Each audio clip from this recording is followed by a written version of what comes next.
Today I had a complete breakdown because this week I've done absolutely nothing. The past 3 weeks I've emailed a bunch of companies and I've been having meetings and follow-ups, and now since the first week when I've done this, I haven't been emailing more companies, and now it's doing its circle. It's time to reach out to new companies again and keep talking to other companies about the trainings that I'm doing and how I can support them. However, because I haven't been reaching out consistently every week, I've done a circle, and now it just went to zero. So starting again this week felt so difficult. At the same time, I wanted to make this YouTube thing a thing, and it kind of crept in as a priority when it shouldn't be a priority. It shouldn't be my number one priority. Number one priority is to be talking with people in companies. And this week I only had one call. So I've been feeling really frustrated, and today it just burst out of in tears, crying. Like I went to a coffee shop to write about my feelings and what's going on, and I kept crying in the coffee shop. So then I called my emergency friend and we talked it through, and I'm realizing how much precious I started making this YouTube channel, which is nothing. It's absolutely nothing. I want to keep this real, and suddenly 2 weeks in, I stopped recording. I stopped sharing anything because I made it something in my head.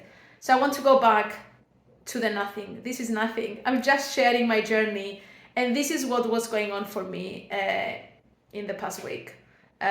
So now I'm resetting. I'm gonna set again my goals on how I'm gonna approach next week. And sorry for the crazy hair. Like, this is what happens when I'm crying. The hair becomes funny. Have a lovely weekend. Hey, I'm back. I changed position in the house. To recap, my frustration this week stemmed from changing my priorities and not admitting it to myself. So the moment I stopped thinking about, am I speaking with enough companies?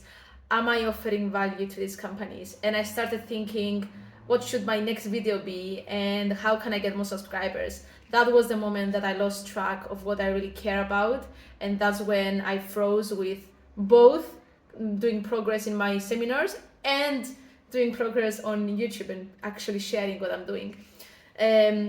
This was number one frustration. My second frustration was throwing my morning routine out of the window this week. My routine so far has been waking up at 6 a.m., training in the morning, finishing my training workout by 7, doing breakfast, journaling a little bit, and basically be ready, having a shower, do some focus work in the morning, starting at 8. And I like that because then I have a break at 11:30 when I prepare my lunch and I take it with me and I visit my parents in the Canning home to have and I have a long break with them. I do a 2-hour break around lunchtime. So this past week I've been waking up random times at 8, even 9. I did it, yeah, one day was 9. And I was feeling very sluggish. I was spending time on Instagram, checking how many subscribed, stuff like that. So yeah, not following through my morning routine really frustrated me as well. Not sleeping enough was a third one, actually. I've been really sacrificing my sleep over anything I get passionate about, especially in the evenings. I have an idea for a video, and then I start scripting it and thinking about how can I present this, and then I'm not doing it. I'm just thinking, and I get excited, and I don't sleep on time. So not sleeping enough was affecting my workouts, which frustrated me, but also I didn't have a clean head for later in the day. That's it. I'm gonna stop it here. Have a lovely weekend, and I'll see you tomorrow.